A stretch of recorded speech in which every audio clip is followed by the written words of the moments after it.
Baik, puji Tuhan, malam ini dalam kuliah kita malam ini kita akan mendengarkan presentasi dari kelompok 1 dan teman-teman kelompok 1 ini akan membahas animisme ya. Judul pembahasan mereka adalah kepercayaan animisme. Ya, saya serahkan kepada Rafael dan teman-teman untuk mempresentasikannya. Nanti teman-teman yang lain akan menanggapi atau memberikan pertanyaan. Silakan. Baik, sebelumnya terima kasih kepada Bapak lalu Shalom, selamat malam bagi kita Shalom. semua. Terima kasih telah memberikan waktu kepada kelompok kami untuk mempresentasikan hasil diskusi kami tentang kepercayaan animisme. Sebelumnya, izinkan kami untuk memperkenalkan diri kami. Di sini ada saya, Rafael, lalu ada Anggita, ada Kevin, kebetulan Kevin sedang berhalangan untuk hadir, lalu ada Damaris, ada Natania, dan ada Yosefin.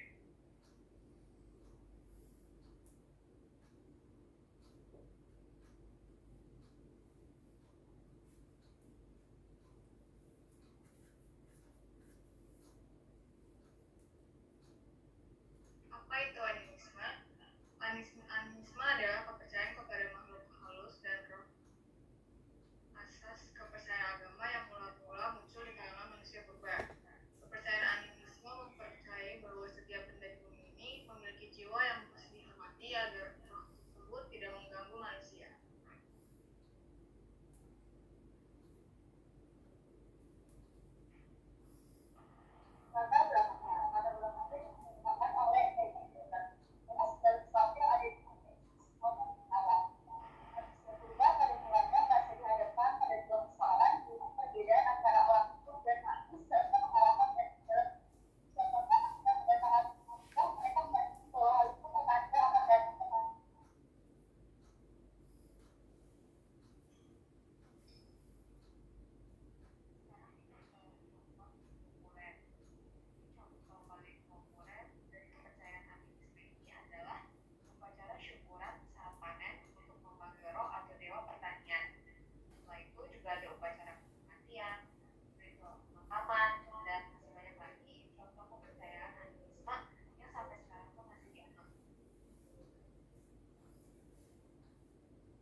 Silakan. Natani masih ada itu.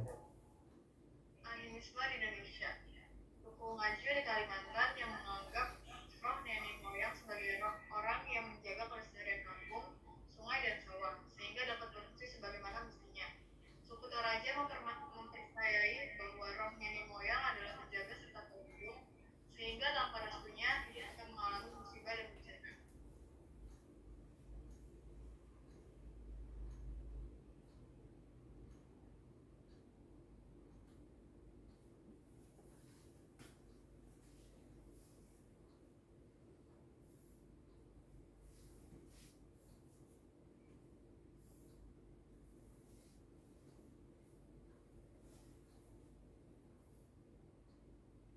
Lanjut.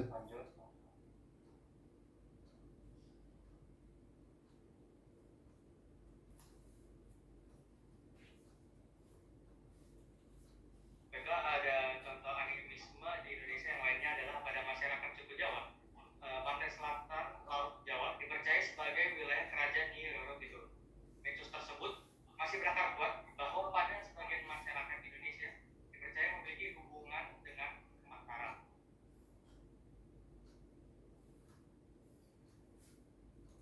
Lalu dari penjelasan kami berikut sebelumnya ada beberapa kesimpulan yang bisa kita ambil. Yang pertama, animisme dapat diartikan sebagai suatu kepercayaan yang meyakini bahwa segala sesuatu memiliki jiwa atau roh. Lalu yang kedua, meyakini adanya batu, hewan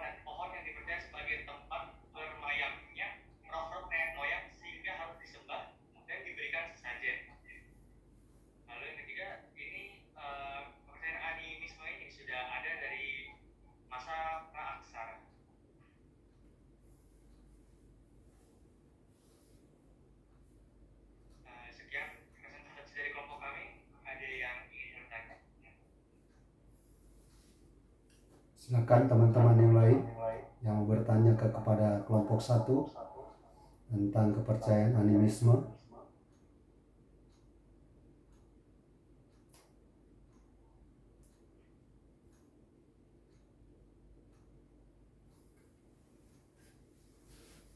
Mungkin sebelum teman-teman mau bertanya, tadi ada menyinggung tentang kepercayaan animisme di Kalimantan dan juga Toraja dan juga pantai selatan.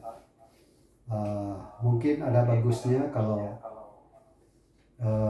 misalnya kita ngambil dari mana sehingga itu bisa jadi pegangan kita, bahwa kita tidak menuduh atau kita tidak membuat pernyataan baru. Jadi misalnya apakah ngambil dari bahan mana, kalau bisa mungkin dikasih note-nya di bawahnya. Misalnya tadi tentang kepercayaan animisme di Kalimantan, itu bahannya dari mana, dari Toraja itu dari mana. Gimana Rafael? Itu yang cari itu siapa? Sehingga kita ada pertanggungjawaban, karena ini kan akan kalau masuk YouTube, sehingga kita bisa ambil bahannya dari mana.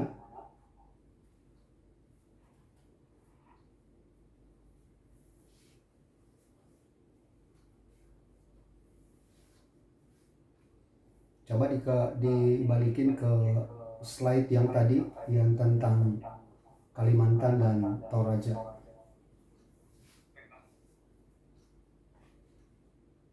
Ya.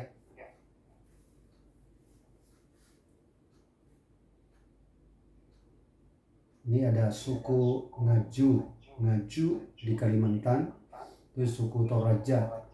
Nah ini ambil bagian ini dari mana nih?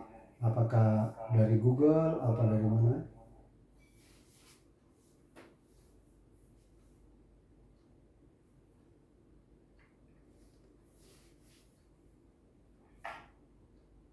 Mungkin yang dapat bahan ini silakan, siapa?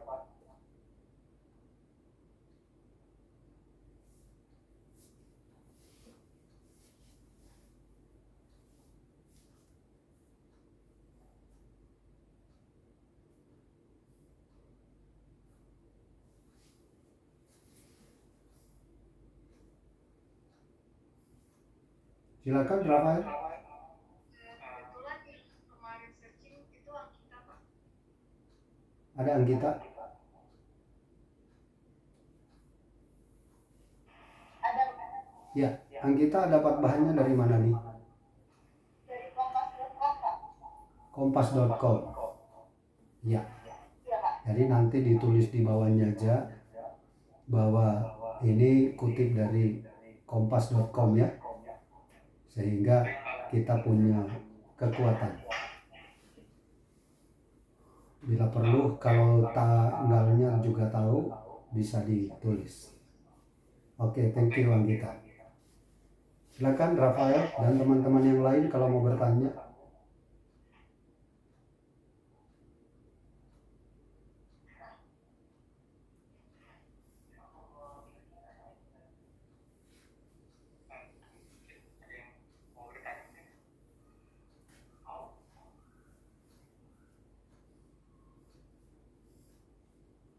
Ada kelompok 2, 4, 5, 6. Ada mau bertanya kah? Biar diskusi kita ini semangat. Saya mau bertanya, Pak. Ya, Arga. Jadi kalau di kelompok itu kan kalau ziarah kan suka berdoa gitu kan, Pak. Berdoa kayak minta didoakan sama yang meninggal, minta didoakan supaya sehat, jadi lancar. Dia termasuk animisme nggak, Pak? Tapi berdoanya bukan ke yang meninggal, berdoanya ke Tuhan. Mungkin partner gitu, Pak. Ya, tanyanya ke kelompok 1 ya, jangan sama Pak Kale. Oh iya, Pak. Itu kelompok 1. Maaf, mungkin boleh diulang kembali pertanyaannya. Oh iya, bentar, sebentar, Pak.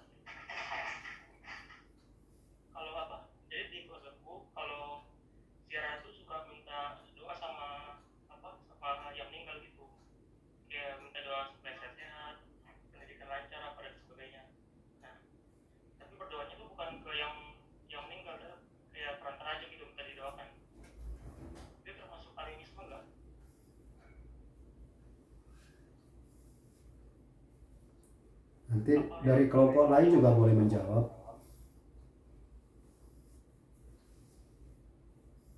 Silakan kelompok 1 dulu yang menjawab.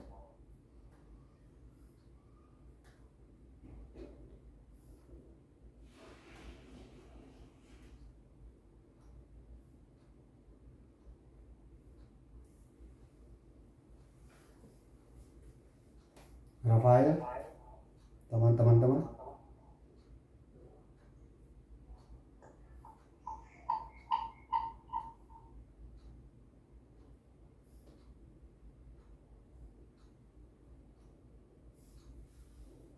Kalau menurut saya itu termasuk animisme sih Pak.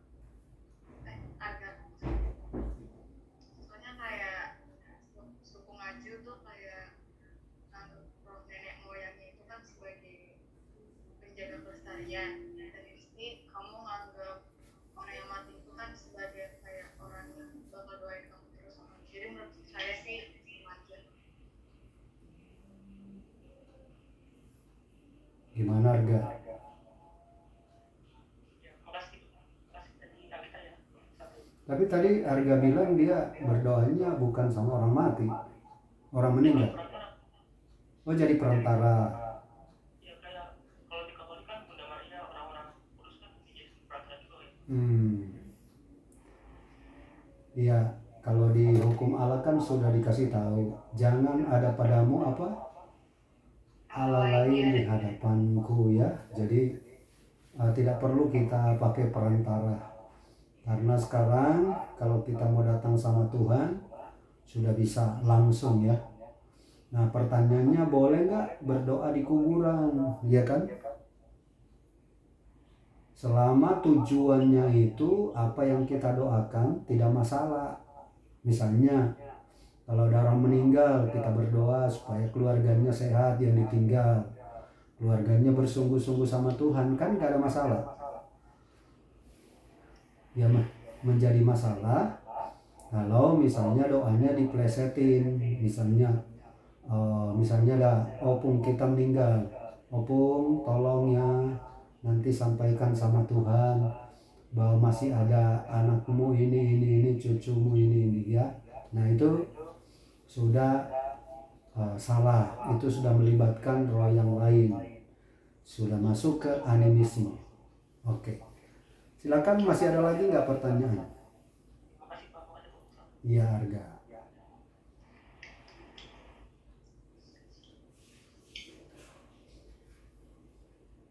Teman-teman, masih ada pertanyaan?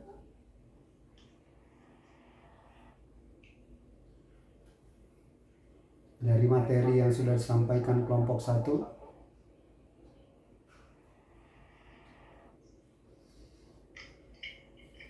Jadi sudah mengerti ya, tadi mungkin kembalikan ke definisi dari animisme. PPT-nya kembalikan.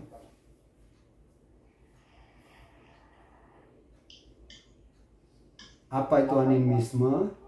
Kepercayaan pada makhluk halus dan roh merupakan asas kepercayaan agama yang mula-mula muncul di kalangan manusia purba. Ya, kepercayaan animisme mempercayai bahwa setiap benda di bumi ini mempunyai jiwa yang mesti dihormati agar roh tersebut tidak mengganggu manusia. Nah, Pak Khaled dulu pernah ada di daerah Sumatera. Kebetulan ada anak remaja di kampungnya itu biasanya kalau mandi itu ke pancuran. Nah, saya sama anak remaja ini mau ke pancuran dan apa yang terjadi? Itu anak remaja ini pas lewat di salah satu tempat dia permisi. Kalau bahasa Sumatera, bahasa Batak tuh satabe opung ya. Permisi opung. Permisi opa gitu ya. Saya kaget, orang gak ada orang kenapa dia harus permisi. Nah rupanya udah turun-temurun mungkin dikasih tahu kalau lewat situ harus permisi. Nah ini menurut Pak Khaled juga ada kepercayaan animisme, yaitu percaya roh yang sebenarnya tidak perlu seperti itu ya. Jadi ini kita harus mengerti. Jadi kalau kita sudah di dalam Tuhan, tidak perlu kita percaya seperti kepercayaan animisme, ya.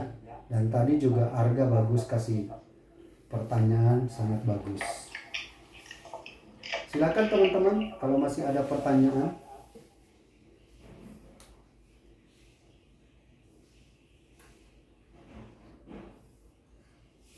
Kelompok 1 semua siap nih. Ada lagi nggak? Atau sudah mengerti semua? Josephine, kelompok berapa? Kelompok 1, Pak. Oh, kamu kelompok 1. Pantas kamu nggak nanya-nanya. Iya. Tapi materinya apa, semua pembahasannya udah oke ya. Cuma tadi yang Pak Khalid ingatkan, kalau kita misalnya seperti menyampaikan misalnya tadi seperti di Kalimantan, seperti di Toraja, kita harus sertakan itu ya. Jadi kita supaya ada datanya bahwa kita ngambil cuplikan dari tadi Kompas ya. Ya, jadi itu supaya tidak menjadi dilema untuk kita ke depan. Oke teman-teman, kelompok 1 bagus ya. Kasih tepuk tangan dulu dong. Iya.